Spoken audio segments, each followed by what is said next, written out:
Welcome to IG media. So natural ways ఏమున్నాయి డయాబెటీస్ని పూర్తి స్థాయిలో కంట్రోల్ చేయడానికి వివరాలు తెలుసుకుందాం.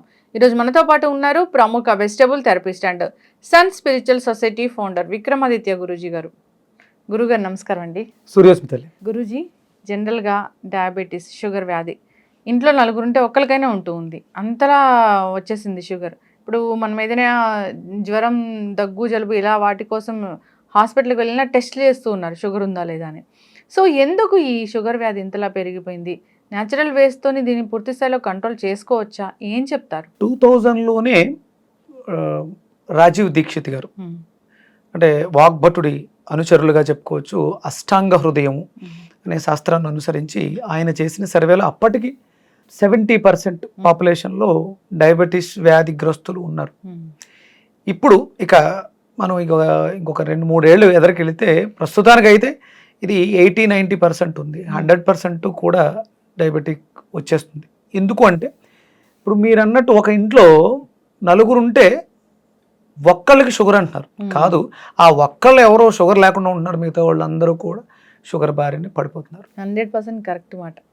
దీనికి కారణం ఏంటి అంటే మనం అందరం కూడా ఇప్పుడు ఈ జర్నీ మొదలుపెట్టిన తర్వాత నేను ఇక్కడికి వెజిటబుల్ థెరపిస్ట్గా వెజిటబుల్ థెరపీ అనేది సశాస్త్రీయంగా నేర్చుకోవటానికి ముందు, అంటే ఏదో ఎక్కడో గూగుల్లోనో ఎక్కడో సెర్చ్ చేసి దానికి ఉన్నటువంటి న్యూట్రిషన్ వాల్యూస్ని చూసి నోటుకొచ్చినట్టు మాట్లాడటం కాదు, మన జాతక చక్రాన్ని, ఒక మనిషి యొక్క జాతక చక్రాన్ని అనుసరిస్తూ, అంటే ఇక్కడ మనకు వచ్చే ప్రతి రోగము ఒక గ్రహానికి సంబంధించినటువంటి రిలేషన్తో ఉంటుంది.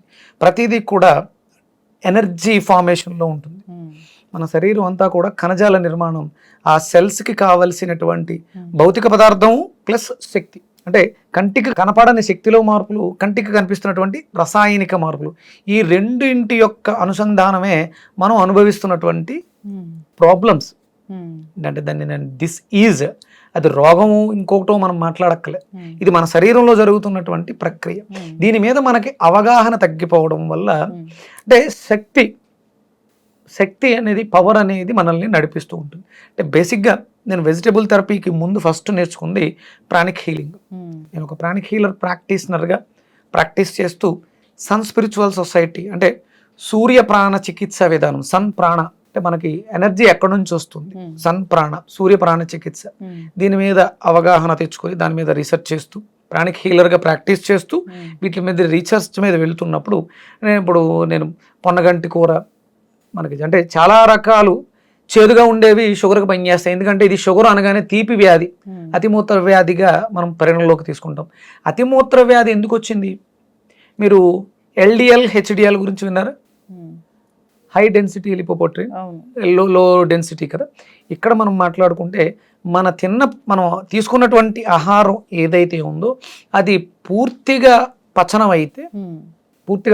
అయితే LDG అంటే లో డెన్సిటీ గ్లూకోజ్ అవ్వకపోతే హై డెన్సిటీ గ్లూకోజ్, అంటే ఒక కొత్త ఎబ్రివేషన్ రాబోతుంది, LDG HDG.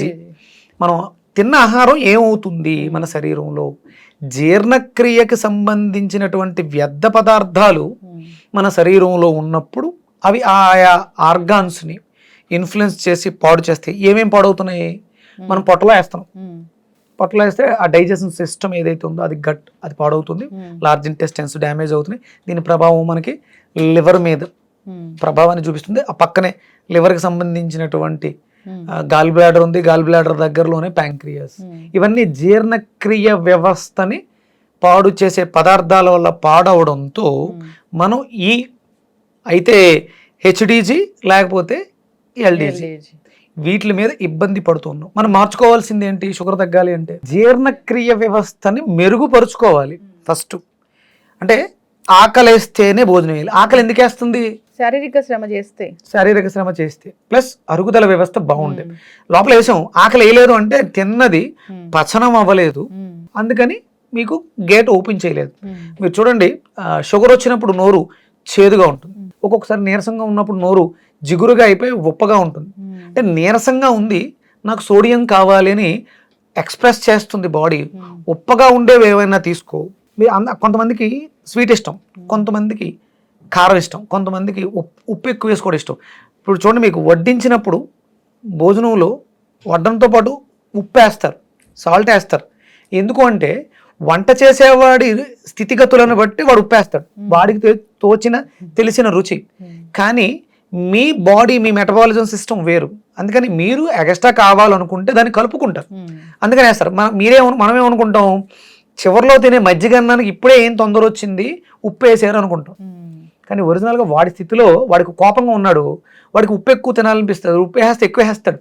ఎందుకంటే వాడు బ్రెయిన్ పని చేయట్లేదు, ఆ సెన్సారీ ఆర్గాన్స్ పని చేయక కోపంతో ఉన్నాడు కాబట్టి అక్కడ ఉప్పు కారాలు ఎక్కువ పడతాయి. అందుకనే మన భావోద్వేగాలు బాలేనప్పుడు వంట చేయకూడదు, మన భావోద్వేగాలు బాలేనప్పుడు భోజనం తినకూడదు. దుఃఖంతో ఉన్నప్పుడు మీరు భోజనం తింటున్నారు అనుకోండి, మీకు ఆ సెన్స్ తెలియక ఎక్కువ తినేయచ్చు. అందుకని మనం వంట చేస్తే ఆ వంటని మనం మన చేతుల ద్వారా ఇన్ఫ్లుయెన్స్ చేయొచ్చు. మన భావోద్వేగాలే మన ఆరోగ్య స్థితిగతులు. ఇక్కడ ఏమైంది, మీ మనసు పాడైపోయింది, లిమిట్ లేదు. మీరు తిన్నది వంట పట్టట్లేదు అంటాం, మనసు బాగాలేనప్పుడు తిన్నది ఒంటికి తీసుకోవట్లేదు అంటే అది పచనం అవ్వట్లేదు, అది ఎనర్జీగా కన్వర్ట్ అవ్వట్లేదు. అందుకని మన శరీరం దాన్ని యాక్సెప్ట్ చేయట్లేదు, పాడైపోయింది, చెప్తూ ఉంది. మనం అర్థం చేసుకోగలిగితే అప్పుడు, అందుకని అలాంటి సందర్భాల్లో లంకణం పరమౌషధం అన్నారు. అంటే మనకి అందుకే శాస్త్రీయ పద్ధతిలో మనకి ఏకాదశి అనేది ఒక తిథి వస్తుంది. అవును, 11 రోజులకు ఒకసారి మనం ఉపవాసం చేయగలిగితే మీకు ఎలాంటి అనారోగ్య సమస్యలు ఉన్నా సరే మనం దాన్ని కంట్రోల్ చేసుకోగలం. లంకణం పరమౌషధం. నేను చెప్పేస్తానమ్మా, మెంతులు నానబెట్టుకుని ఆ పొద్దుటే లేచి నవలేస్తే షుగర్ తగ్గిపోతుంది. కొన్ని వేల మంది చేశారు, తగ్గలేదే. ఏదో ఆకు ఉంటుంది, దాన్ని మనం గోరువెచ్చటి నీళ్ళలో మరగబెట్టుకుని తాగితే షుగర్ తగ్గిపోతుంది. చాలా మంది తాగారు, తగ్గలేదే. అంటే అందరి మానసిక స్థితి ఒకటి కాదు. కొంతమంది అవతల వాడు తిడుతున్నాడని బాధపడుతూ ఉండడం వల్ల ఇబ్బంది పెడుతుంది. కొంతమంది తను చేస్తున్న పనిలో పరిణితి సాధించలేదు, విజయాన్ని సాధించలేదు, ఓటమి అనే దాన్ని భరించలేక మానసిక స్థితి బాగాలేదు కాబట్టి షుగర్ తగ్గట్లేదు. అంటే బాధపడడానికి, మనసు చెడిపోవడానికి ఎన్ని కారణాలు ఉన్నాయో అన్ని రకాల కారణాలు ఇక్కడ మనకి ఉపయోగపడుతున్నాయి. కానీ ఎన్ని కారణాలున్నా ఏకాదశి తిథి రోజు చేసేటువంటి ఉపవాసం ప్రకృతితో మిమ్మల్ని మమేకం చేయడం ద్వారా స్పృహ వస్తుంది, నాలెడ్జ్ వస్తుంది. దాన్ని ఏమనాలంటే, ఒక రకంగా చెప్పాలంటే హెల్త్ ఫ్రీడమ్, ఫైనాన్షియల్ ఫ్రీడమ్. మనం ఫ్రీడమ్ కోసం ఫైట్ చేసాం. ఎందుకు, అణగారినతనం, పెత్తందారీతనాన్ని మనం తట్టుకోలేక బ్రిటిషర్స్ మీద యుద్ధం చేసి వాళ్ళని తరిమి కొట్టాం. అంటే మనకి ఏమొచ్చింది, స్వేచ్ఛ వచ్చింది. ఇప్పుడు మనం ఎవరికైనా స్వేచ్ఛ ఉందా? మీరు ఎక్కడికైనా బయటకు వెళ్ళాలమ్మా, ఏదో ఊరు వెళ్ళాలి ఫ్రీగా అనుకున్నట్టు, ఇప్పుడు మీకు వెళ్ళాలనిపించింది, ట్రైన్ ఎక్కి వెళ్ళిపోగలరా? చాలా బాధ్యతలు ఉంటాయి. మనం బట్టలు తీసుకెళ్ళాలి, బ్యాగ్ తీసుకెళ్ళాలి, బ్యాగ్తో పాటు కంపల్సరీ మెడిసిన్స్ ఉంటే మెడిసిన్స్ తీసుకెళ్ళాలి. మెడిసిన్ బాక్స్ అసలు కొన్ని వందల రకాలు డైజెషన్కి సంబంధించిన ఇవి, ఇన్సులిన్ ఉంటే ఇన్సులిన్, టాబ్లెట్లు ఉంటే టాబ్లెట్లు, షుగర్లు, థైరాయిడ్. అసలు ఆల్ ఆఫ్ సడన్ బయలుదేరాల్సి వచ్చింది. అక్కడికి వెళ్ళిపోయిన తర్వాత ఒక జత కొనుక్కుంటే సరిపోతుందిలే, ఒక టవల్ కొనుక్కుంటుంటే సరిపోతుందిలే. పూర్వం అలా ఉండేది. ఇప్పుడు కంపల్సరీ మన మెడికల్ కిట్ మనతో లేకపోతే, అంటే హెల్త్ ఫ్రీడమ్ ఎవ్వరికీ లేదు. దీనికి కారణం ఏంటి అంటే మన మనసు బాలేదు. అది చెడిపోవడానికి ప్రధానమైనటువంటి కారణం ఆహార వ్యవహారాలు. మరి దీనికి మనం ఏం చేయాలి? ఈ డయాబెటీస్ని ఎదుర్కోవాలంటే జీర్ణక్రియ వ్యవస్థని మెరుగుపరుచుకోవాలి. అంటే నేను చెప్పాను, చాలా మందికి బీరకాయ జ్యూస్ తాగితే డయాబెటీస్ తగ్గుతుంది. 100% బీరకాయ దానికి ఫైనల్ సొల్యూషన్. అది మనకి జ్యోతిష్ శాస్త్రంలో 12 రాశులలో అష్టమ స్థానానికి సంబంధించి. అంటే ఇది ప్రారబ్ధ కర్మ. మనం చేసినటువంటి ప్రారబ్ధ కర్మ భౌతికంగా ఈ దేహాన్ని మానసికంగా ఇబ్బంది పెట్టడం వల్ల షుగర్ అనే రూపంలో బాధిస్తుంది. మనకి ప్రారబ్ధ కర్మ వ్యాధి రూపేణ పీడ్యతే అని శాస్త్రం చెప్తుంది. ఇది అష్టమాన్ని చెప్తుంది. ఇది చాలా దారుణమైనటువంటి సమస్య. ఎందుకంటే చిన్న చిన్న సమస్యలు వస్తాయి. ఇప్పుడు లివర్ సిరోసిస్, లివర్ క్యాన్సర్లు ఇదివరకు చాలా తక్కువగా ఉండేవి, కానీ ఇప్పుడు అవి కూడా షుగర్ని మించి వెళ్ళిపోతూ ఉంది. అంటే ఈ ప్రారబ్ధ కర్మే రక్తానికి సంబంధించినటువంటి సమస్య. అష్టమ స్థానం బీరకాయ రక్తాన్ని శుద్ధి చేస్తుంది. మరి పాడైపోయిన డైజెషన్ వ్యవస్థని ఎవరు మెరుగుపరుస్తారు? ఈ రెండూ కూడా మేషానికి సంబంధించినటువంటిది. బూడిద గుమ్మడికాయ అంటే అరుగుదల వ్యవస్థని మెరుగుపరుచుకోవడానికి. లివర్ బాగాలేదు, ఫిల్టర్ చేయడానికి, శుద్ధి చేయడానికి. ప్యాంక్రియాస్ బాగాలేదు, మనకి దాన్ని ఏమంటారు గాల్ బ్లాడర్ బాగాలేదు, గట్ బాగాలేదు, వీటిలన్నింటినీ కూడా బాగు చేసుకోవడానికి బూడిద గుమ్మడికాయ, అంటే ఒక పూట బూడిద గుమ్మడికాయ తీసుకుంటే 2 పూటలు మనం బీరకాయ తీసుకుంటే పూర్తిగా దీని నుంచి మనం విముక్తులు అవ్వడానికి అవకాశం ఉంటుంది. పాడైపోయింది ఏంటి? ఫస్ట్ డైజెషన్ అనే వ్యవస్థ పాడైపోయింది, దాన్ని మెరుగుపరుచుకోవాలి. మనకి దానికోసమే మీరు చట్నీలు చేసుకుంటారు, దాంట్లో ఏముంటాయమ్మా? తాలింపులు ఉంటాయి. కరివేపాకు, వెల్లుల్లి, జీలకర్ర, పసుపు, ఇవన్నీ కూడా ఇప్పుడు నామమాత్రంగా వేస్తున్నారు. అది మీరు తీసుకుంటున్న పదార్థం కొబ్బరి చట్నీ, దానికి తగ్గట్టుగా మీరు కరివేపాకు ఉండాలి, తాలింపు ఉండాలి, ఆవాలు ఉండాలి. ఆవాలు కిడ్నీని ఫిల్టర్ చేస్తాయి, కరివేపాకు లివర్ని శుభ్రం చేస్తాయి. అలాగే మనకు కావాల్సినటువంటి విటమిన్స్ని, మినరల్స్ని కూడా కరివేపాకు, దాని పేరు కూరాకు, కరివేపాకుగా మారింది.